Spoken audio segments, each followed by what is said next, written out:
Greetings, ladies and gentlemen. It's Rock and Roll Spot coming at you with another Mutant Monday, and today we will be looking at House of X number 2. So I already went through the basics of what happened when this past Wednesday on my weekly comic roundup, but let's get into more of the nitty gritty of it. Okay, so as mentioned, this issue deals with the lives of Moira Kinross. How she was born, and at 13 she got really sick and miraculously got better the next day. She got married, had 3 kids. The 3 of them would have a total of 8 children of their own, and yeah, she would, family get-togethers, yay. And then Moira died, old age, and then she reincarnated in the womb, fully aware of her past life. Once again, born as Moira Kinross.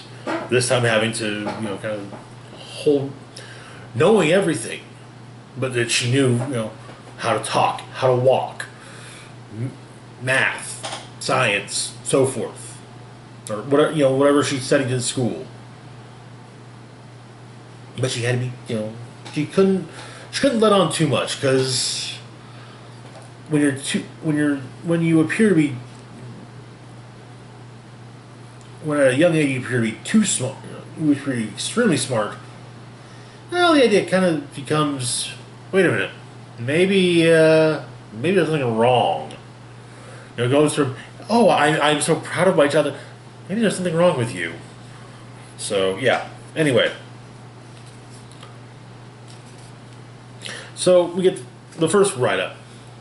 In her early years, this is referring to Life 2 onward. In her early years, Moira had to be careful not to let on what she really was. She had to hide what was going on in a mind that was older than the humans who made her. She knew the pride they had for their special gift would quickly turn into fear if she pulled back the curtain a little too far. But try as she might, it was impossible to completely conceal how different she was.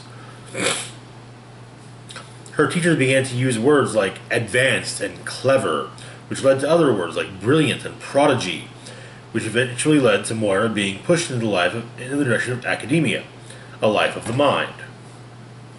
Moira didn't fight these efforts, as she herself wanted to understand who and what she was, and had exhausted all the possibilities and perspective of her first life offered her.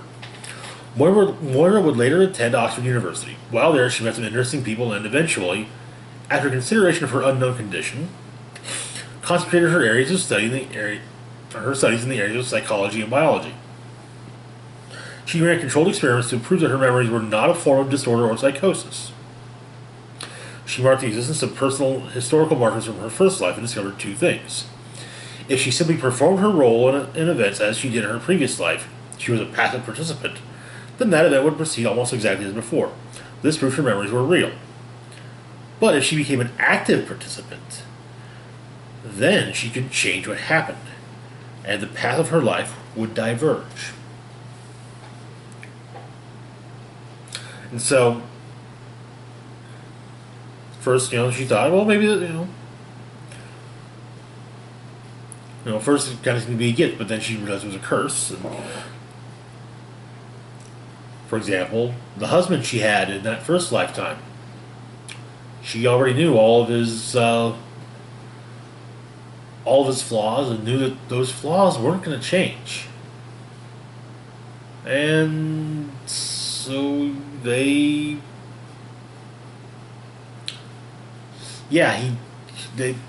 they even got married, they drifted apart. So there was no massive family get-togethers now. But she sees Xavier, who she recognized from her time at Oxford, and he comes out of the mutant. And so she's like, oh, maybe I'm a mutant. Gets on a plane, plane crashes. She dies. So the third lifetime, she realized, okay, well, that Xavier guy, I remember him from Oxford. So maybe I should get to know him.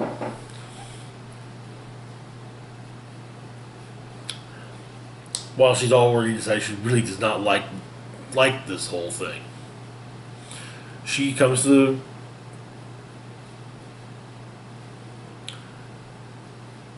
she decides that, Xavier's not a solution to anything. He's just suffering from a disease. A disease that she would that decided she was going to cure. Well, yeah, enter Mystique and the Brotherhood, who destroy her lab, and then Destiny and Moira have a chat.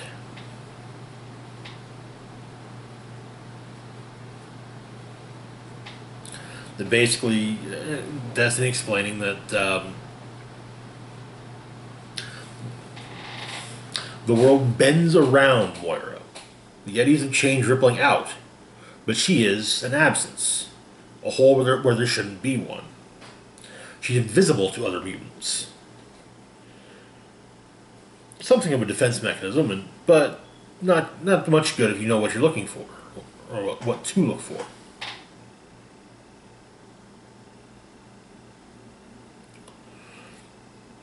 And so Destiny explains that,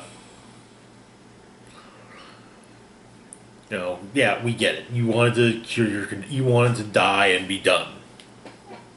But here's the thing: this cure for mutation, you just took it yourself. Others would find your research, they'd use it, and next thing you know, they're going to cure all of us, whether we want it or not. And so we can't let you do that. If you come from me in another lifetime, try to stop me from doing this, I'll see you coming. Knowing everything I know now.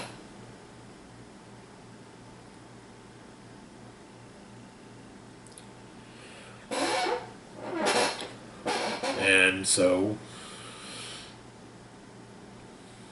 but Destiny also explains that this isn't going to be an eternal thing for her. She's not going to constantly Groundhog Day.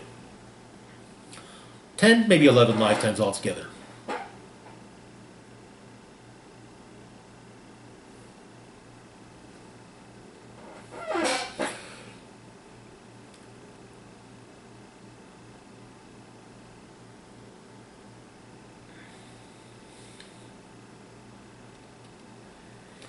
Well, the way it's put is 10 lives, maybe 11 if you make the right choice at the end, but that is all.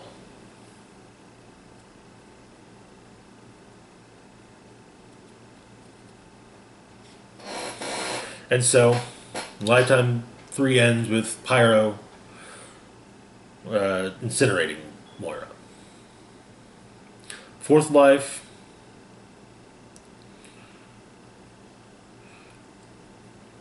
she gets to know Xavier better and realizes, maybe she was wrong. He's not suffering from, he's a mutant with a dream. So, she thought about that dream. And so they were together during the formation of the X-Men, and with the all-new, all-different X-Men, even during the Lost Decade. The Lost Decade being basically everything that's happened since the end of Grant Morrison's run. And up until the very end, when she's killed in a Sentinel attack. So, the fifth life. Once again, this time when her power, when she turns 13, she runs away from home to America, meets Charles, and they make their own mutant utopia away from humanity. And it's destroyed by Sentinels.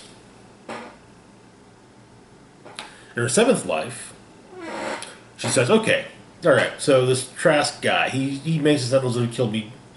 That killed me.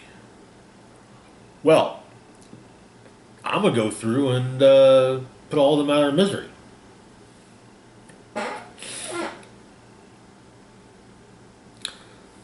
However, turns out that the Sentinels are inevitable.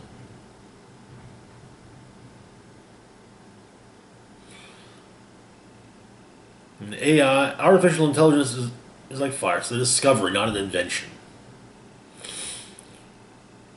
All she did was stop the Trask family from being the one to discover it.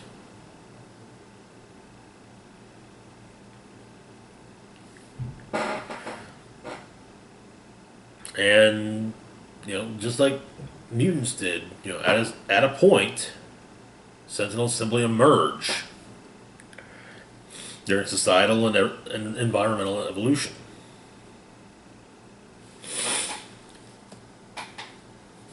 And so, next, he says, okay, you know what? I tried Xavier's way. I even tried killing off the Sentinel. Trying to stop the Sentinels. That didn't work. Maybe it's time to try Magneto's way. And so her and Magneto joined forces. And the combined might of the Avengers, Fantastic Four, and X-Men defeat him. She's imprisoned and dies in a prison break. Next, she goes to Apocalypse.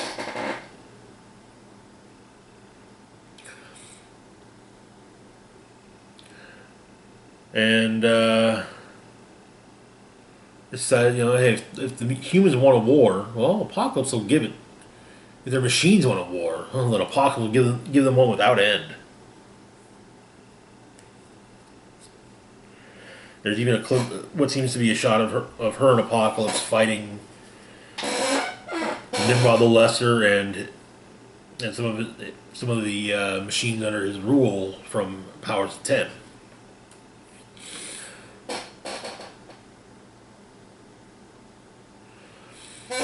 And so here we are in the 10th life. And she, we revisit the scene from Powers of 10 where Moira and Charles meet at the fair.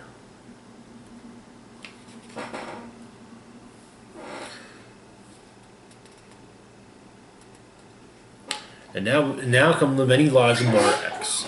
Now, okay, there are two different theories about what's come before.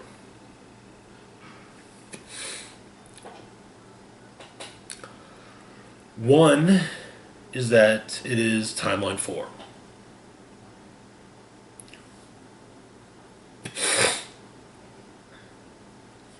Now that mentions the lost decade.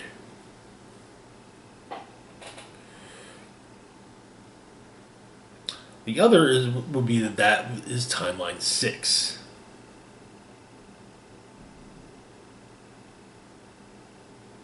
The missing timeline that is the timeline unaccounted for.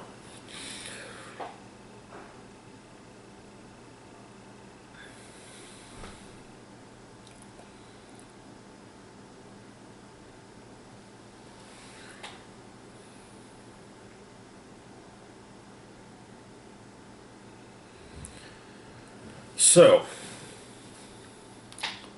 Timeline 1,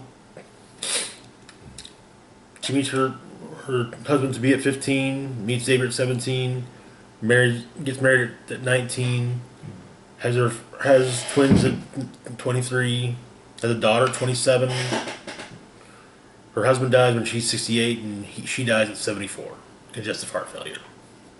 The second timeline, again, she enrolls at Edinburgh Academy at 8. Her powers manifest at 13. At 15, she meets Kenneth Cowan, but knowing everything, knowing him from, having spent 59 years with, or, wait,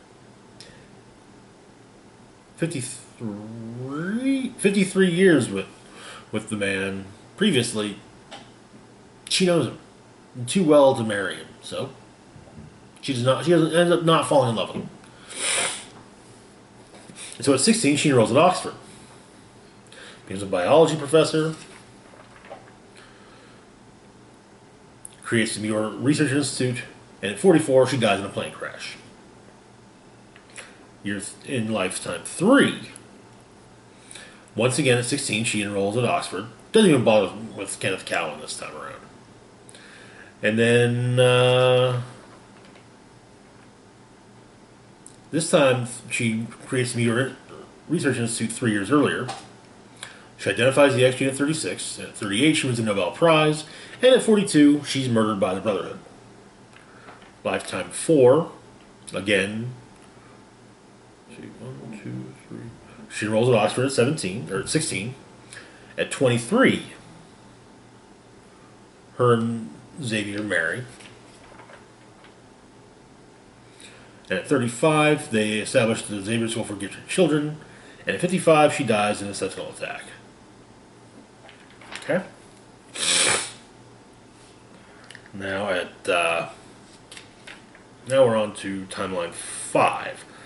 At 13, after her powers manifest, the manifestation of her mutation, she runs away to America and meets Xavier. And at 24, they establish the mutant nation of Faraway. And when she's 43, she's injured in a sentinel attack and placed in a coma. And a year later, there comes the genocide at Faraway.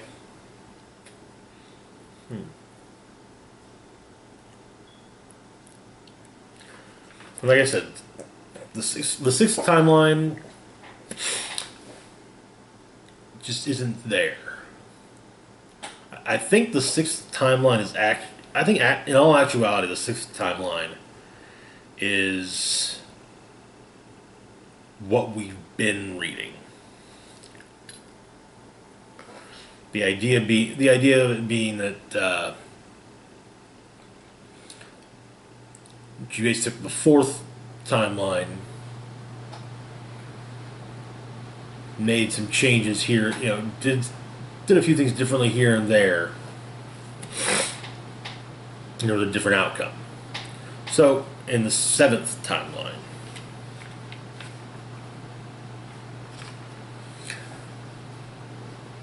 Moira joins the BAF and receives military training at 16. At 21, she disappears. At 28, she kills Bolivar Trask. 31, Donald Trask. 36, Gwyneth Trask. At 38, Simon Trask.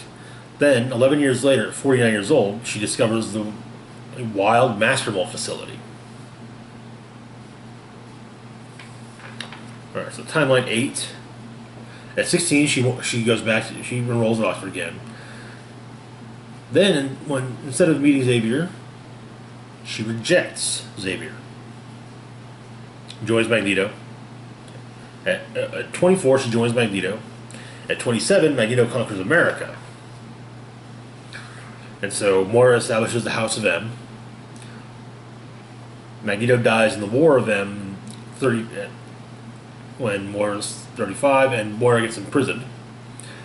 And 3 years after that, Moira dies in a failed prison escape. Though,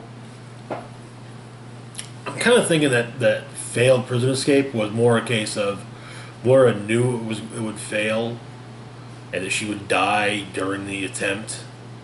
And she's like, okay, I need to hit a reset button. So, timeline number 9.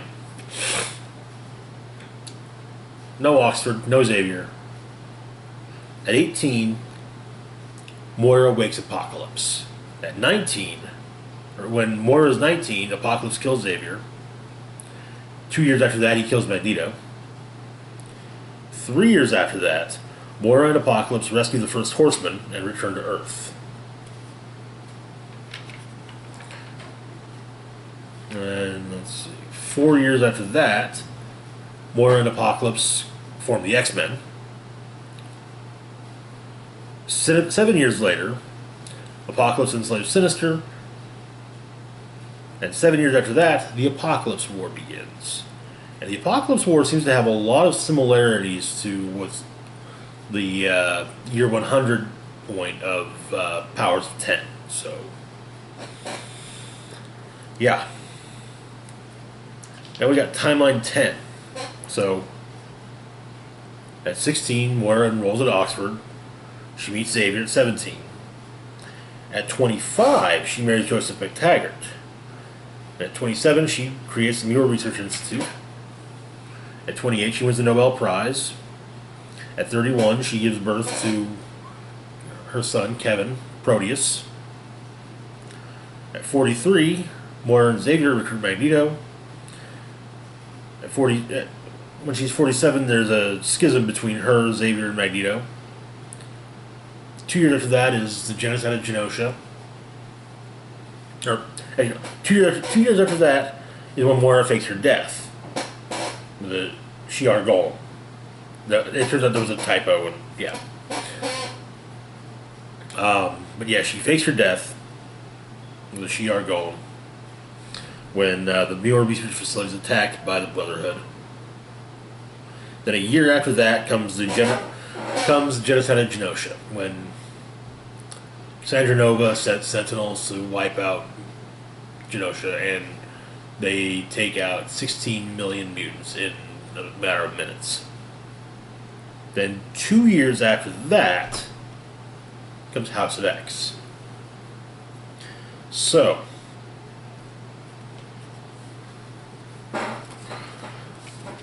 okay, some theories. First off, Life Force, well, Lifetime 4 seems very similar to what we've been reading, but it also kind of there was nothing in the timeline about her faking her death, and yeah. So, seems Life Force, like I said, is similar to the books that we've been reading, the post-Morrison stuff. Though, yeah, Sentinels, it would seem, are inevitable. I think the Apocalypse War is something that's going to happen regardless. It's the similarity is to the Sentinels that Apocalypse is shown fighting in House of X #2 to the ones in Powers of 10. Seemingly, Lifetime 10 incorporates everything from Uncanny X-Men #1 in 1963 through the Grant Morrison run, and now House of X. Now, one thing that should be noted, back in House of X #1, when we had the whole explanation of the flowers and Krakoa, it's mentioned there is a spot on Krakoa known as No Place, which...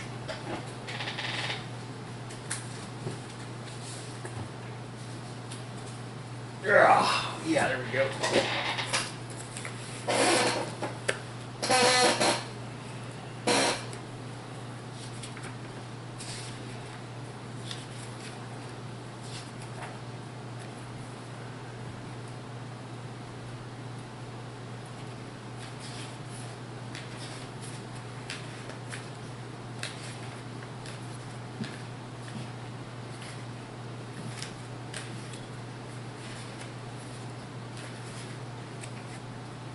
Okay, I'm afraid to find it now.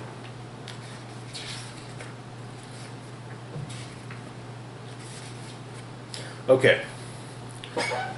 So it's mentioned the flower on the Flowers of Krakoa section in House of X #1. Ta-da! First off, we have the human ones, L, I, and M. Okay. For mutants, however, we have gateways.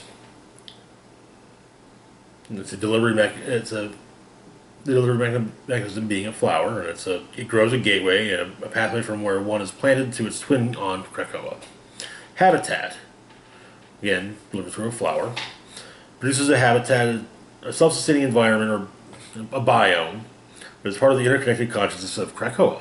Okay. Finally, no place, also delivered through a flower.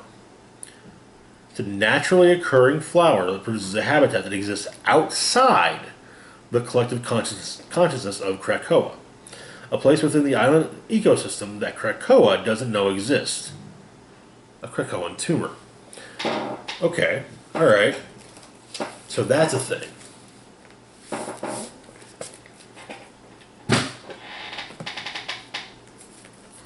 Now, let's go back to what Destiny said about in Lifetime number 3.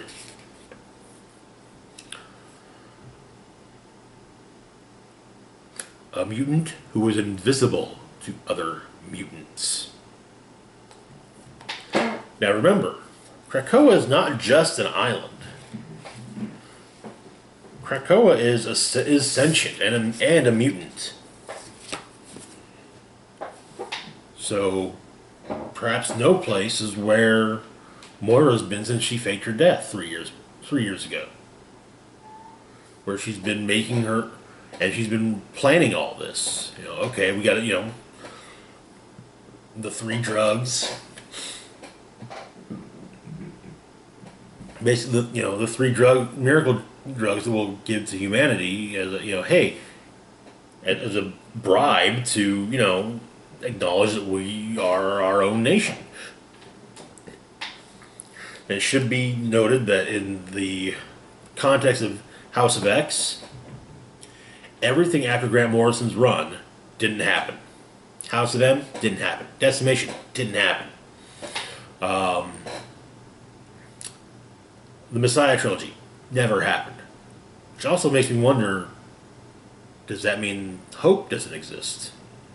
I mean, I don't mind, but I kind of do. But though at the same time, we also have that monkey wrench of, but wait a minute, we've now got young Cable in the upcoming X books, and that's because of extermination. But at the same time, it also explains why why there are so many dead characters back in the upcoming X-Men books. I mean,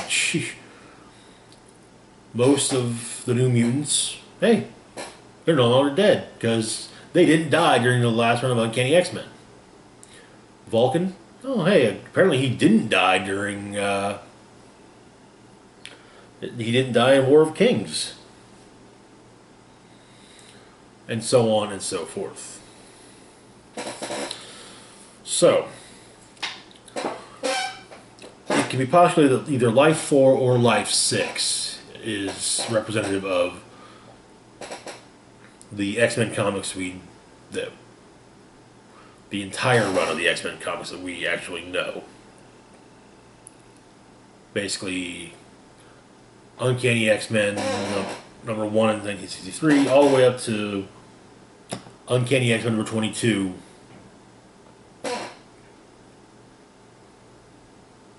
Three and a half weeks ago. So, as for Life 11, well, Life 11 is a possibility and not a guarantee. And only if Moira makes the right decisions in Life 10. So, yeah. Okay, so everything has been thrown on its ear. All my expectations are thrown on their ear. I have very little idea what the hell is going on at this point. And even still, there are aspects of Grant Morrison's, even with him saying, with kind of that concept that the Grant Morrison run is the last major run to count. You're still undoing the ending. Well, part of the ending. Grant Morrison's run, the last arc was called Here Comes Tomorrow and was kind of an epilogue. And the basic idea was that at, Scott turned away from Emma Frost and basically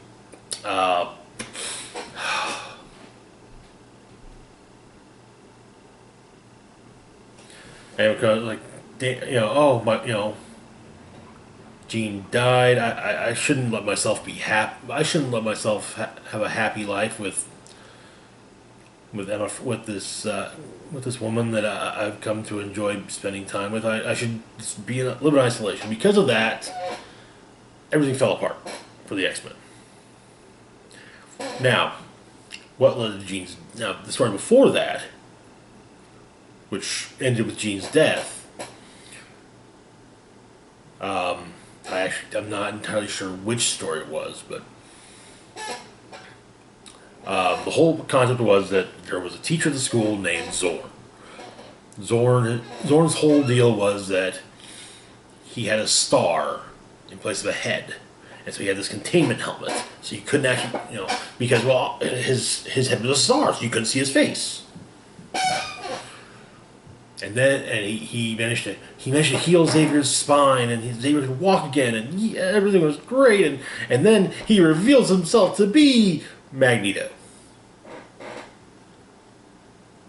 It's really Magneto who survived the attack on Genosha and was magnifying it was increasing his powers with the drug Kick, which was a drug designed to enhance mutant powers, which he was also which he basically became addicted to. And then Magneto and his followers led this massive attack on New York, and then Jean showed up all phoenixed out, and he just kind of sets off a planetary scale EMP in her brain. And then Wolverine's like, nope, we're done. I'm not fucking around anymore. And he just full berserker rage and just cuts off Magneto's head, and you see, this shot of Wolverine, and a sound effect, and then you saw the helmet bounce. To basically imply, yeah, Wolverine cut Magneto's head off. And that was that. So yeah, and Morrison has stated on multiple occasions, yeah, that was supposed to be Magneto. Some of the post-it Morrison books have come to say, no. That wasn't Magneto. It was another Zorn. It was somebody else entirely pretending to be Magneto, because Magneto was still on Genosha, was still in Genosha all along. Yeah. He was basically living in the rubble of Genosha. So he was totally not dead. And Moore's like, no. Wolverine cut his head off. But no. But they said, no, it wasn't him. It wasn't him. And Zorn totally does exist. There totally is a mutant named Zorn. In fact, there were two Zorns, and yeah, and the X-Men would later on meet Zorn, the other Zorn's brother. It was kind of a, how the hell do we fix this so that we can have our most well-known villain back? But anyway, yeah, that's the question I'm really looking at now. Now, I'm also really hoping maybe with this whole change we've had, maybe that means Wolverine's hot claws are gone. Put that in the category of dumbest dumb idea ever. Jeez. Anyway, but yeah, that's gonna be it for now. As always, feel free to like, share, and subscribe. Let me know what you think of. Let me know what when you've thought of the first 3 books in this run in the comments, or just just let me know what you think of just this book. Hit the bell icon to be notified when I put new content. Links to my Facebook, Twitter, Patreon, and PayPal can be found in the description box down below. This is Rock Spock signing off, saying, "Live long and rock hard."